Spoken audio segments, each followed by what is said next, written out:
नमस्कार मित्रांनो, आज आपण पॅसिव्ह व्हॉइसचा एक नवीन प्रकार बघणार आहोत, ज्यामध्ये आपण इम्पेरेटिव्ह सेंटेन्स म्हणजे आज्ञार्थी वाक्याचं पॅसिव्ह व्हॉइस बघणार. आता आज्ञार्थी वाक्य म्हणजे काय?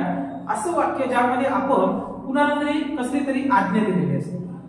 आज्ञा ह्या खूप प्रकारच्या असू शकतात. त्यामध्ये आपण पोलाइट आज्ञा असू शकते, किंवा आपण एखादी ऑर्डर दिलेली असू शकते किंवा कमांड दिलेली असू शकते. तर आपण त्यापैकी काही इम्पेरेटिव्ह सेंटेन्सचे आज पॅसिव्ह व्हॉइस बघू. बघा, सर्वप्रथम तुम्हाला इम्पेरेटिव्ह सेंटेन्स कसले असतात हे तुम्हाला माहिती असायला पाहिजे.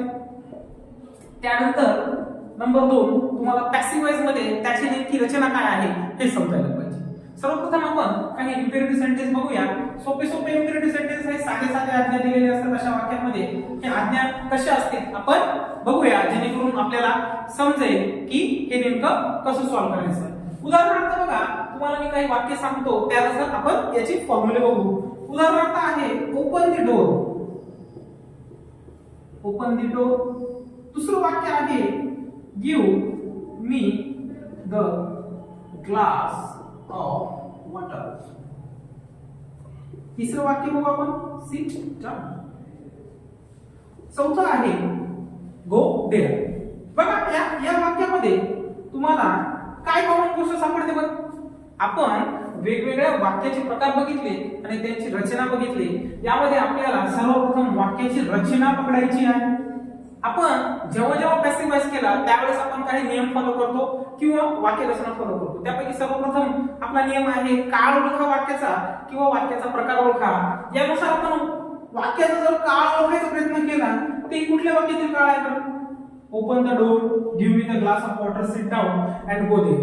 बघा, या वाक्यामध्ये तुम्हाला जो वर्ब आहे, सहाय्यकारी क्रियापद आहे, त्याचं पहिलं रूप मिळतं. म्हणजेच काय, हे सिंपल प्रेझेंट टेन्सचे वाक्य आहे आणि आपला काळाचा नियम हाच सांगतो की कुठलीही आज्ञा ही साध्या वर्तमान काळामध्ये असते, म्हणजे सिंपल प्रेझेंट टेन्स मध्ये असते. ठीक आहे. दुसरी गोष्ट म्हणजे हा वाक्याचा प्रकार जो आहे आज्ञार्थी वाक्य. ठीक आहे. आज्ञार्थी वाक्य म्हणजे इम्पेरेटिव्ह सेंटेन्स आहे. मग अशा वाक्यामध्ये आपल्याला वाक्य रचना आणि त्याचं पॅसिव्ह व्हॉइस कसं करायचं बघू आपण. सर्वप्रथम ओपन द डोर म्हणजे ऑब्जेक्ट प्लस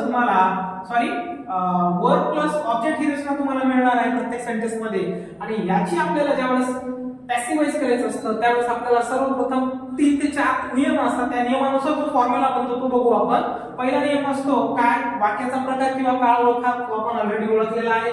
त्यानंतर असतं सुरुवात. आज्ञार्थी वाक्याचं पॅसिव्ह व्हॉइस करताना लेट नी सुरुवात करायची असते. Okay, let. त्यानंतर ठीक आहे, त्यानंतर आपल्याला काय करायचंय, आपण एक वाक्य बघत आहोत त्यानुसार करू. ओपन द डोरचा आपण करत आहोत, तर लेट. ठीक आहे. त्यानंतर आपल्याला नंबर 2 चा जो नियम सांगतो पॅसिव्ह व्हॉइस मध्ये, त्यानंतर वाक्यातील जो ऑब्जेक्ट असतो. बघा, या प्रकारचे वाक्य खूप छोटे असतात, यामध्ये जास्त काही रचना नसतात. आपण ऑब्जेक्ट 2 नंबरला घेत असतो. ठीक आहे. म्हणजेच काय, सुरुवात झाली लेटनी, नंबर 2 ला आपण घेतलं ऑब्जेक्ट. म्हणजे या वाक्यामध्ये आपला वर्ब आहे ओपन. ठीक आहे. त्यानंतर द डोर आहे ऑब्जेक्ट. मग आपण लेट द डोर, नियमानुसार रचनेनुसार ऑब्जेक्ट नंबर 2 ला घेतलं, लेट द डोर. आता नियम तिसरा काय सांगतो आपल्याला, जेव्हा आपण आज्ञार्थी वाक्याचं पॅसिव्ह व्हॉइस करतोय, आपल्या ऑब्जेक्ट नंतर आपल्याला बी हे टू बी चं रूप आलेलं पाहिजे.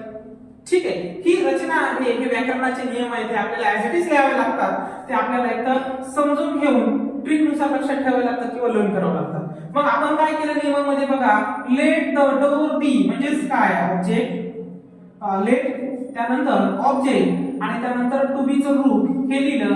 आता काय आहे, कुठलाही पॅसिव्ह व्हॉइस करा, त्या पॅसिव्ह व्हॉइस मध्ये तुमच्या मुख्य क्रियापदात तिसरं रूप असतं, ते म्हणजे ओपन. त्या ओपनचं तिसरं रूप OPEN, ओपन. संपला विषय.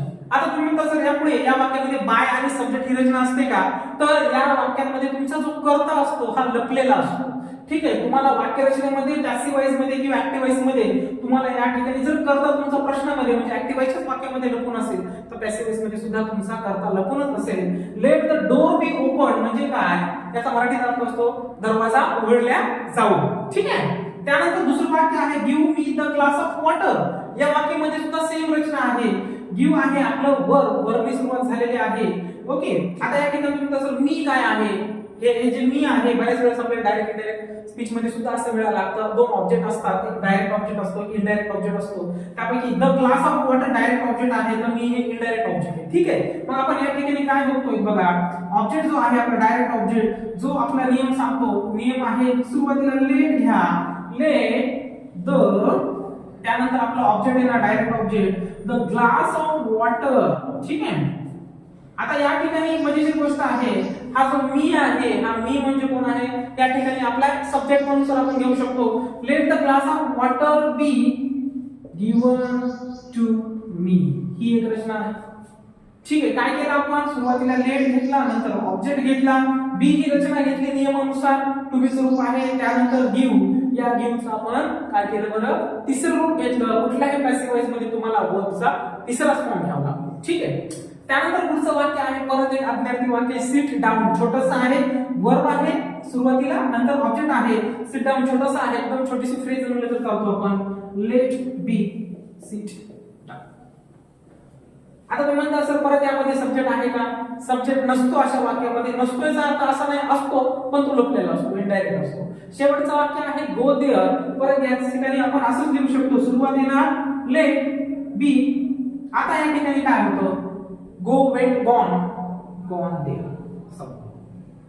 ही असते बघा कुठल्याही आज्ञार्थी वाक्याची पॅसिव्ह व्हॉइसची रचना. तुम्हाला सुरुवातीला लेट, त्यानंतर ऑब्जेक्ट आणि त्यानंतर बी प्लस तुमचं क्रियापदाचं तिसरं रूप घ्यावं लागतं. या पद्धतीने तुम्हाला कुठल्याही वाक्याचं पॅसिव्ह व्हॉइस करता येईल.